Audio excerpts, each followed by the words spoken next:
Well, one reason why INFJs are particularly driven to understand other people and to come across sometimes a bit intense, wanting to do this, finding it difficult to have small talk type conversations, hit chats and the like.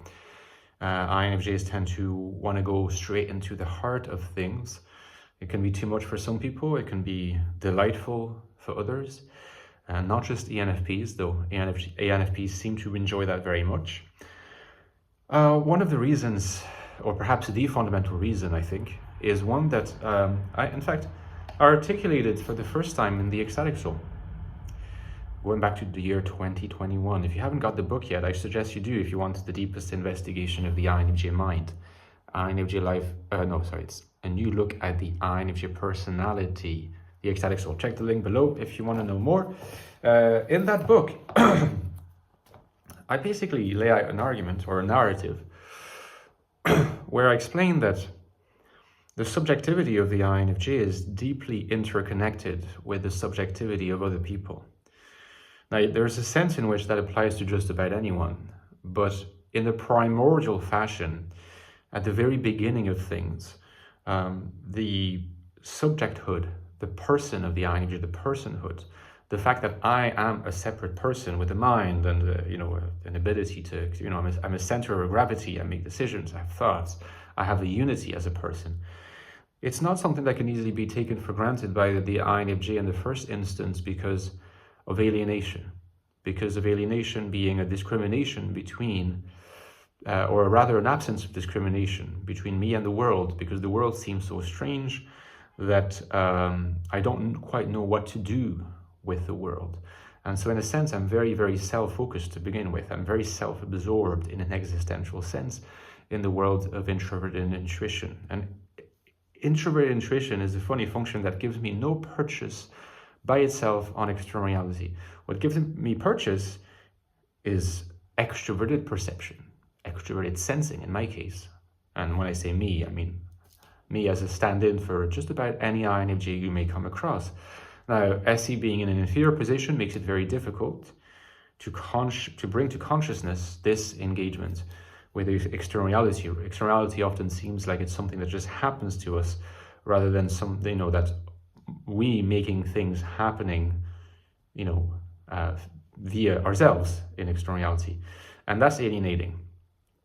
And what I explain in the book, in the Ecstatic Soul, is that our first point of contact with externality is other people, and for the simple reason that FE is auxiliary for the INFJ. So FE is our royal road to extroversion, and therefore to a world outside ourselves. But what is the peculiarity of the FE function that no other function has? Well, is that it's a social function intrinsically. By its very essence, FE is a social function. FE outside of a social world of norms, values, groups, principles doesn't make sense. Can't really even have a definition. In a world in which there was just one person, FE would not even be conceivable. You couldn't even conceptualize FE. FE has, in its very primitive definition, the existence of a group. Now, it can be your tribe, it can be a larger group, it can be a nation, it can be communities of various sizes and geographical extents.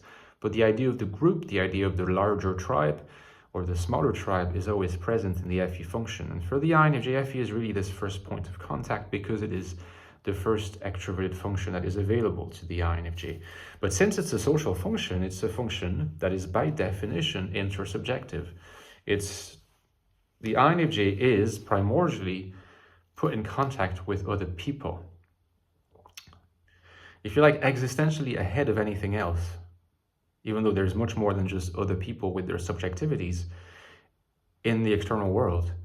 But first you encounter other people. And so the way that other people themselves make sense of their external realities, where there's more than just other people, but things, and, the physical world, biological world, and so forth, that's going to be the vicarious access that the INFJ has to external reality via the subjectivities of other people. That happens in real time, It's many layered and is very quick, but it still happens in that structure, according to that kind of structure. One direct consequence of this is that you really have to understand how people function, because if you don't, you're not going to understand how you function, and you're not going to find any kind of rescue from the more severed and scary aspects of alienation.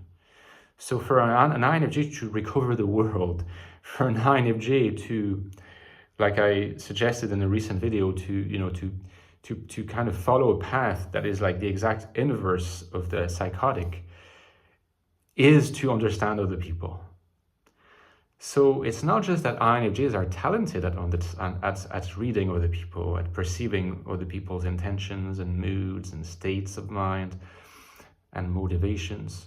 It's not just that they're good at that, they are good at that, but they also are trained from a very young age and sensitive from a very young age to the urgency of doing this for their own sanity, for their own mental health, and for their own belonging in the world in the last analysis. So the motivation that the INFJ has, in relation to this, is really existential. It's a matter of survival. That's why an INFJ cannot help but interact with people in a way that is, often considered in-depth, intense, serious, earnest, resolute, not always light and fun. Because again, it's also beyond just questions of inclination and proclivity and talent. It's a question of existential survival. Now, I have written another book on the INFJ that you might be interested in. It's more recent, came out last year. It's the sequel to The Ecstatic Soul, and it's called The Infinite Soul, INFJ Life in a Modern World. And this looks at the INFJ in the world, okay? And the INFJ in the world is an INFJ who's often finding the world hostile, not a very welcoming place for INFJs, and with good reason. And yet this is our world. So we have to find ways of thriving and flourishing. This book explores exactly that, okay?